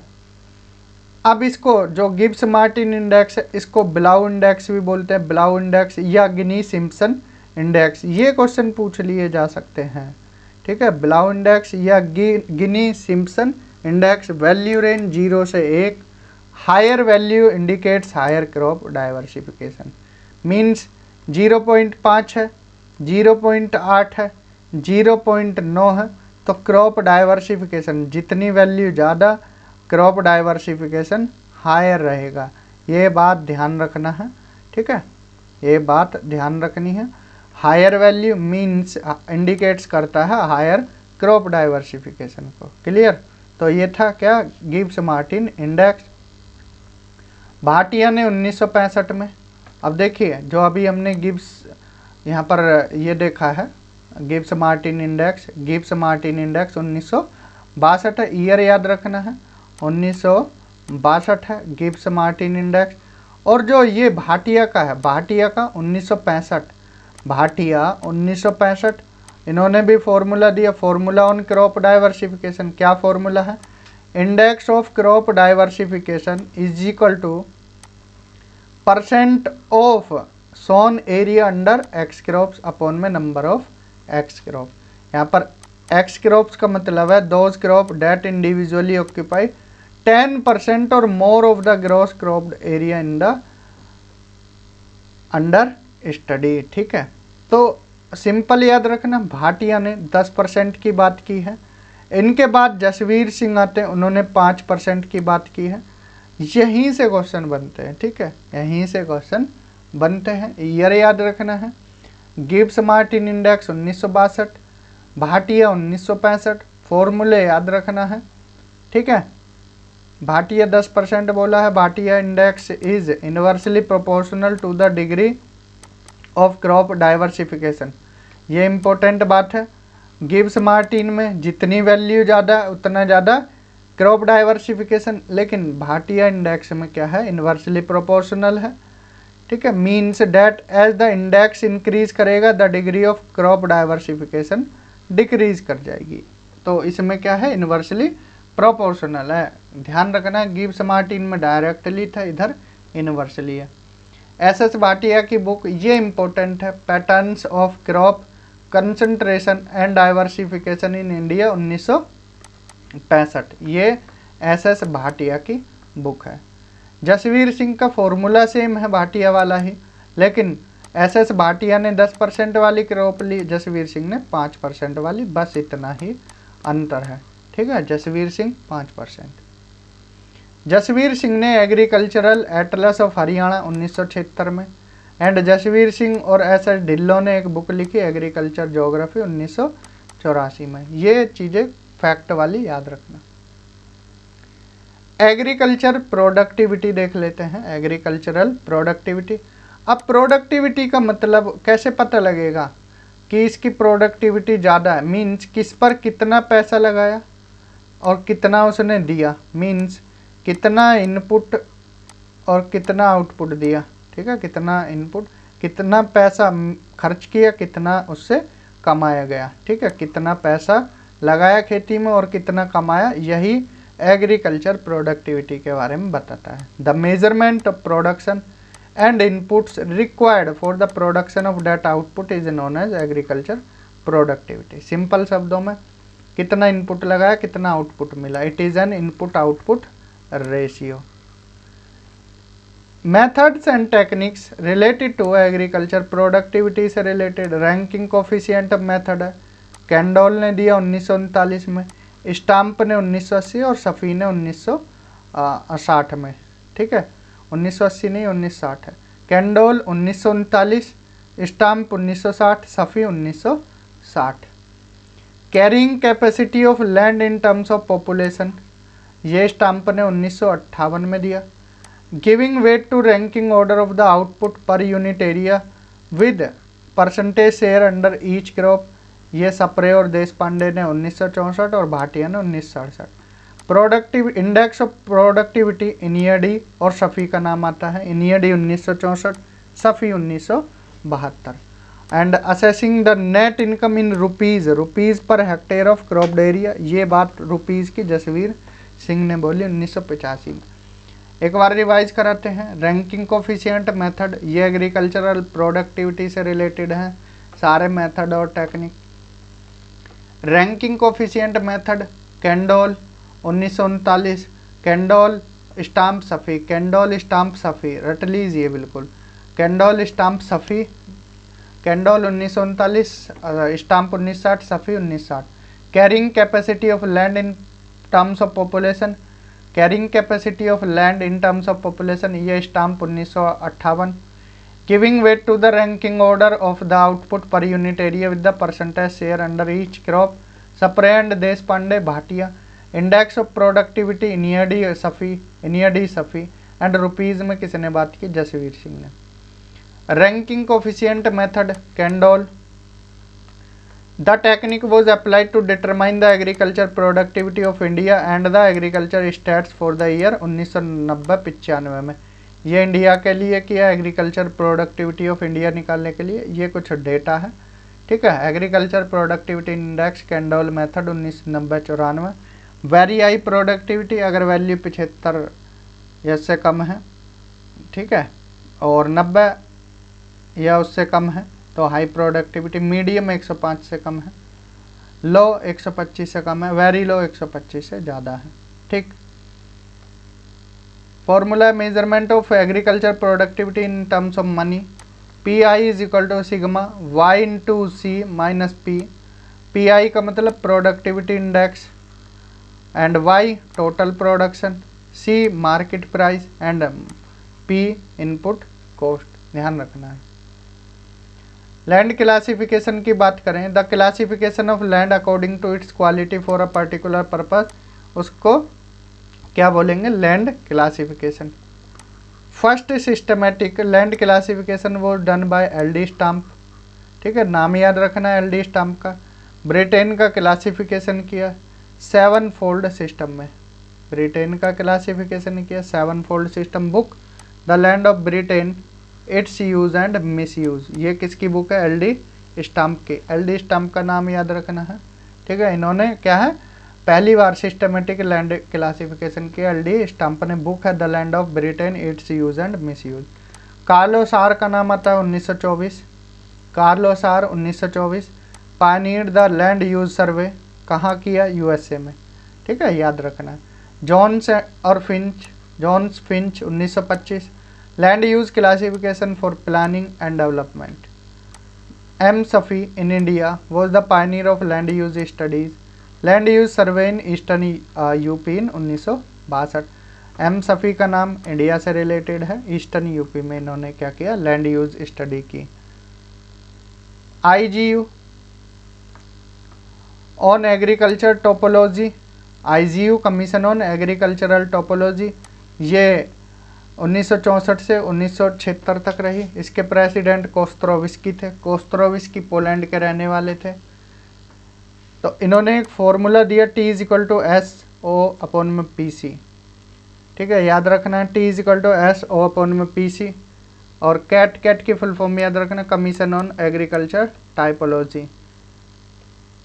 अब फॉर्मूले को यहाँ T का मतलब है टाइप ऑफ एग्रीकल्चर, S का मतलब social, O operational, P production, C structural. Deviation method का यूज़ किया कोस्त्रोविस्की ने, ध्यान रखना। फर्स्ट ऑर्डर में 6 टाइप बताए, सेकंड में 24, थर्ड में 100 प्लस। ऐसे याद रखना 6, 24 और 100 प्लस, ठीक है, 6, 24 ये याद रख लेना, 6, 24, 100 प्लस, 6, 24, 100 प्लस। लैंड कैपेबिलिटी, भूमि की कितनी क्षमता है। लैंड कैपेबिलिटी का मतलब है कि used in agriculture to find out the suitability of land for growing a particular crop और कॉम्बिनेशन ऑफ क्रॉप और टू फॉलो क्रॉपिंग पैटर्न और ग्रोइंग फॉरेस्ट्री और वाइल्ड लाइफ। मीन्स भूमि की कितनी क्षमता है, कितना वो उपज दे सकती है, ठीक है, उपज दे सकती है, कितनी फर्टिलिटी है, यही लैंड की कैपेबिलिटी होती है। अब मान लीजिए कोई लैंड है, अब आप इस पर सोच रहे हो कि 10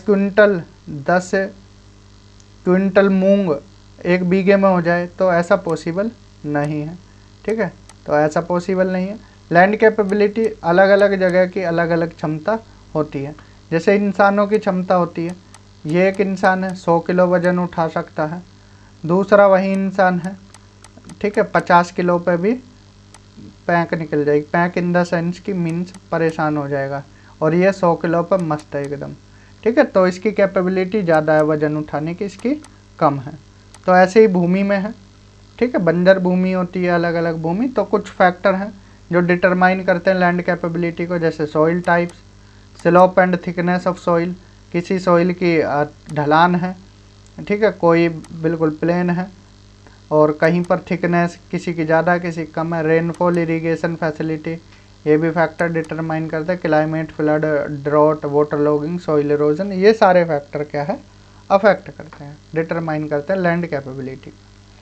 all India soil and land use survey organisation 1970 ने 8 different land use capability classes में बांटा इनको, 8 डिफरेंट लैंड यूज कैपेबिलिटीज़ में।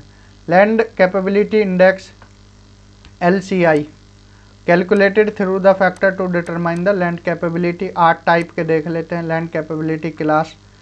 लैंड सुटेबिलिटी फॉर कल्टीवेशन के लिए 4 क्लास हैं, and land capability, limited capability land के लिए 5 से 8 तक है।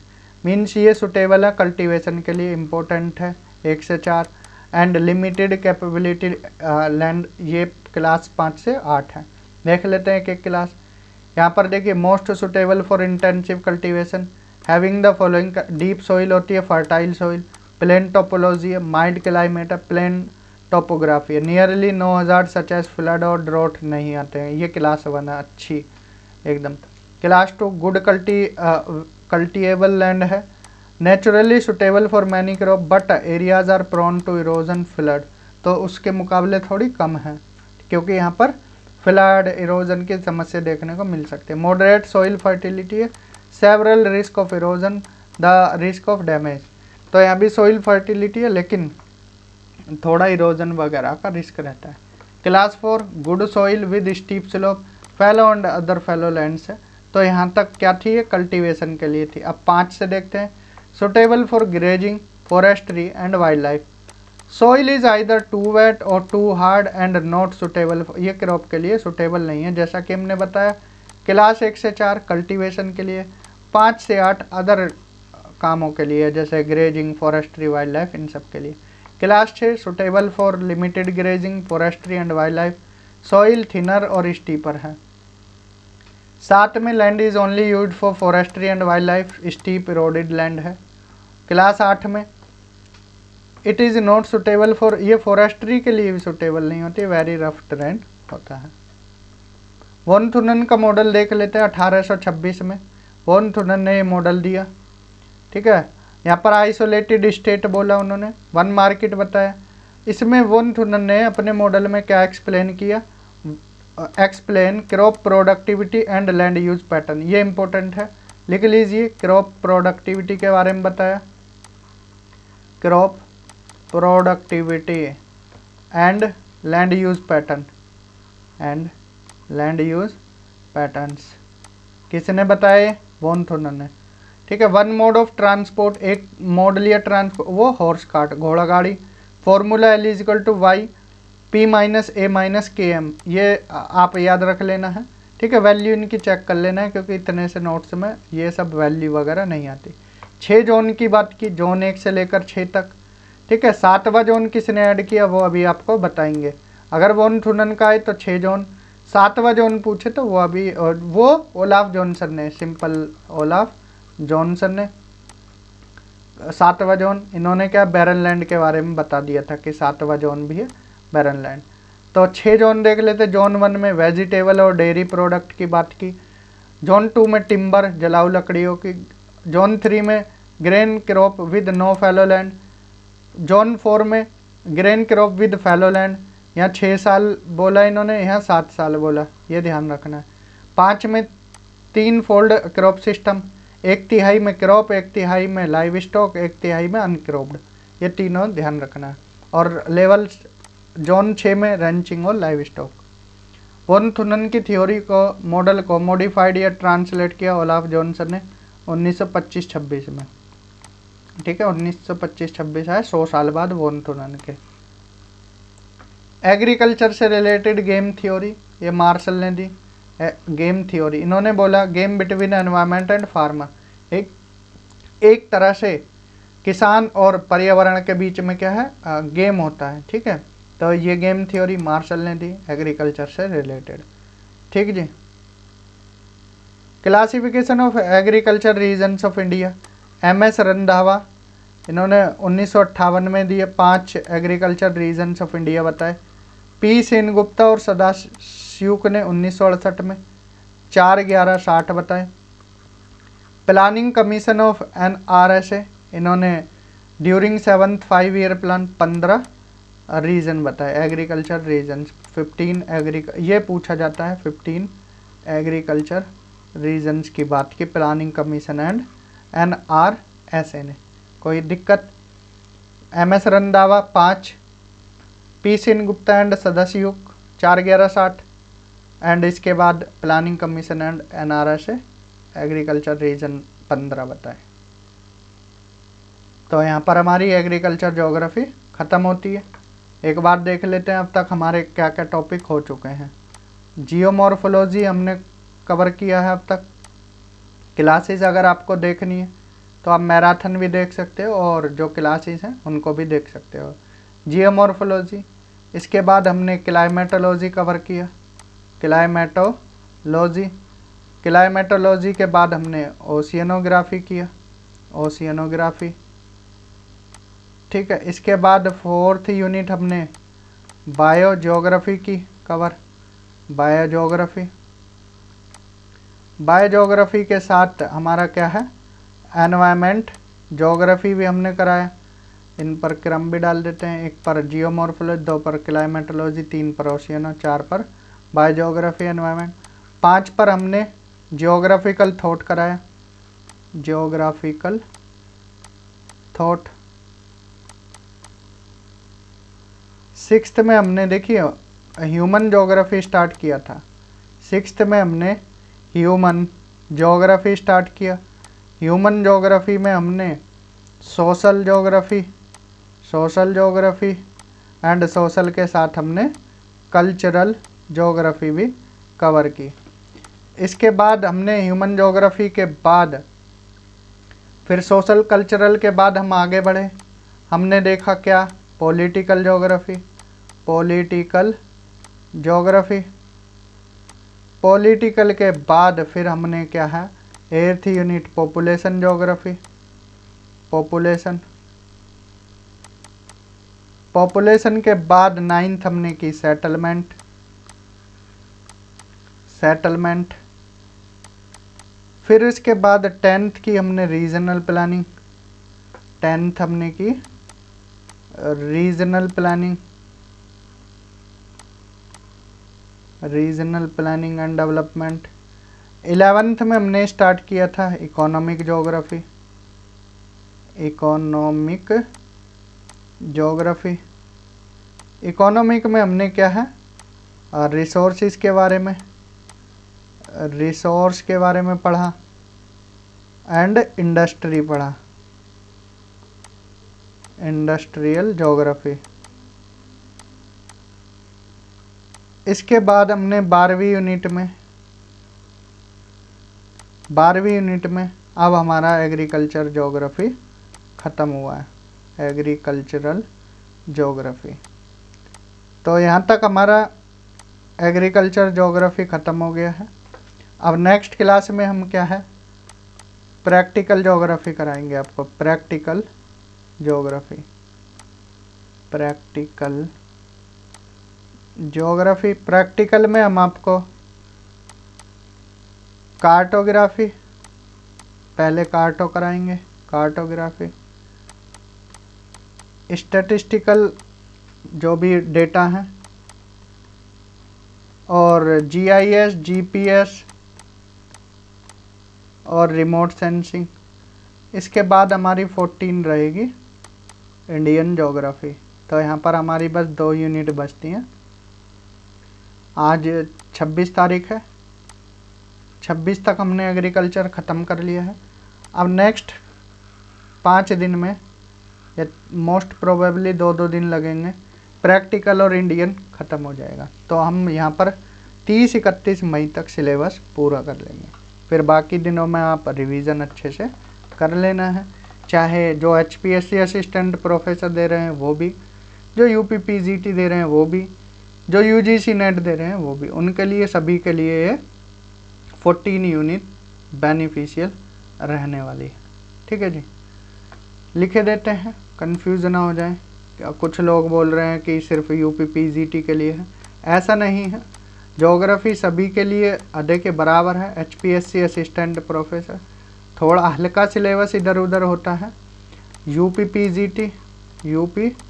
PGT चाहे UGC नेट, सभी के लिए ये हेल्पफुल रहेगा। तो इन क्लासेस को आप देख सकते हैं, आपके लिए बहुत ज़्यादा बेनिफिशियल रहेंगी। इनकी वैल्यू जब समझ आएगी, जब आप पेपर से आप बाद में इनको रिलेट करोगे। ठीक है जी, तो आज की क्लास में इतना ही। मिलते हैं नेक्स्ट क्लास में आपको यहाँ पर प्रैक्टिकल ज्योग्राफी के साथ। तब तक पढ़ते रहें, रिवीजन करते रहें। Thank you, have a good day.